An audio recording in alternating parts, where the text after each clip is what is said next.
Bhushan jewellers, अनमोल रिश्तों के लिए। नगरोटा सूरिया में आज विश्व बैटलैंड दिवस मनाया गया, जिसमें विभिन्न विभिन्न स्कूलों, कॉलेजों तथा केंद्रीय विश्वविद्यालय के छात्र छात्राओं ने भाग लिया। इस दौरान बच्चों को पौंग झील के किनारे ले जाकर उन्हें पक्षियों की पहचान करवाई गई तथा वोटिंग भी करवाई गई। उसके बाद नगरोटा सूरिया के इंटरप्रिटेशन सेंटर में विभिन्न विभिन्न प्रतियोगिताओं, जिसमें प्रवासी पक्षियों की पहचान प्रश्नोत्तरी प्रतियोगिता, पेंटिंग प्रतियोगिता तथा फोटोग्राफी प्रतियोगिता करवाई गई, जिसमें प्रथम, द्वितीय तथा तृतीय स्थान पर आने वाले छात्रों को वन्य प्राणी विभाग द्वारा उन्हें पुरस्कार देकर सम्मानित किया गया। इस अवसर पर वन्य प्राणी विभाग के CCF सौरभ भाई पटेल, वन्य प्राणी विभाग के DFO राजगनाड, रायस्टन DFO धर्मशाला, संजीव शर्मा DFO हमीरपुर, अंकित सिंह उपस्थित थे। इसका विधि क्या है, तरीका क्या है? ये एक तरह से ट्रांजैक्ट मेथड ही है, लाइट ट्रांजैक्ट मेथड, जिसमें कि हम चलते हैं और अनुमानन उस एरिया को जहाँ भी हम देखते हैं उसको एक ग्रिड के फॉर्म में डिवाइड करते हैं और उसमें जो है इसमें एग्जैक्ट टोटल नंबर काउंट नहीं है, ये अप्रोक्सीमेशन होगी।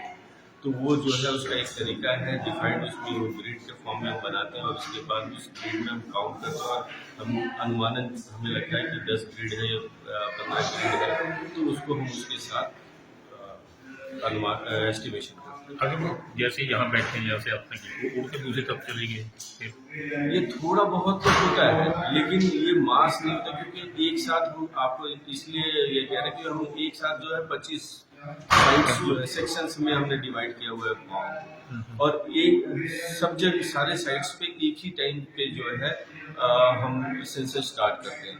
तो उसमें थोड़ा बहुत होता है कि आप अगर सेंसस के पार्ट होंगे तो आप ये देखेंगे बर्ड बहुत माइग्रेट नहीं करती है, सुबह सुबह जब फॉरेजिंग करती है तो अनटिल अनलेस की कोई बहुत बड़ा डिस्टर्बेंस ना आ जाए, वो फ्लाई करके एक सेक्शन से दूसरे सेक्शन में नहीं जाती, वो लगभग दूसरी जगह रहती है, थोड़ा बहुत इधर उधर होता है। अभी और इसमें और एक पॉइंट है, जब हम जाते हैं ना एक पॉइंट से दूसरे पॉइंट, अभी अगर देखें तो फॉर्म को हमने 25 सेक्शन हमने डिवाइड किया, हर सेक्शन में जो है 5 मेंबर होता है और एक पॉइंट से लेकर दूसरा पॉइंट तक हम जा रहे हैं। तो जब हम जाते हैं, हम लेफ्ट और राइट दोनों साइड हम काउंट करते हैं और उस समय 2 टीम भी डिवाइड करते हैं। अगर पीछे से कुछ फ्लॉक आ गया तो हम उसको काउंट नहीं करते हैं। जब हम आगे जाते हैं, सिर्फ हमारा सामने जो भी दिख रहा है सिर्फ उसी को काउंट करते हैं, ताकि वो एरर मिनिमाइज हो जाए, डबल काउंट ना। सर, एक जो है गणना बढ़ोतरी हुई है, पिछले वर्ष पक्षियों की संख्या बहुत कम थी, तो इस बढ़ने का क्या कारण है और इसका कम क्या कारण है? सबसे बड़ी मतलब ये है। दूसरा, 85,000 1 लाख 17,000, तो इसमें तो 35,000 से समथिंग ज्यादा हो गई है। जो डेटा आया है उसमें जो आप कह रहे हैं कि हमारे पास खाने पीने का पर्याप्त मात्रा नहीं है, ऐसा नहीं है। अगर ऐसा होता तो इतने बर्ड्स यहाँ पे नहीं होते, क्योंकि हम और वो जो हमारे और बर्ड्स में यही फर्क है कि वो मैनिपुलेट नहीं करते किसी चीज को, है ना, वो उनको मिल रहा है तभी है वहाँ पे। तो इतने मात्रा में इतने नंबर्स में बर्ड आए हैं, तो जो कि एक सच है।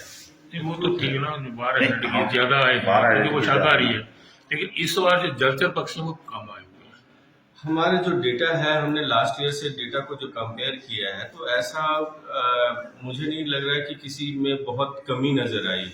ओवरऑल हर एक जो किस्म है उसमें कुछ न कुछ बढ़ोतरी। वैसे तो जो आंकड़े आए हैं ना पूरे इंडिया के, इस बार कम ही पक्षी आए पूरे वातावरण की वजह से। जो वातावरण बड़े आप किस सेंस में आप कह रहे हैं कि आपके जो सेंसिस में विशेषज्ञ पर हमारा जो है वो एक सेक्शन में उन्होंने देखा है, हमारा ये जो आंकड़ा है वो 25 सेक्शन को मिलाने, सारे जो सेक्शन है, हो सकता है कि बर्ड इस सेक्शन में कम मिले हों और दूसरे सेक्शन में ज्यादा मिले हों, तो इससे ये नहीं है कि एक सेक्शन में अगर कम हो गया तो वो आंकड़ा कम हो गया, वो नहीं।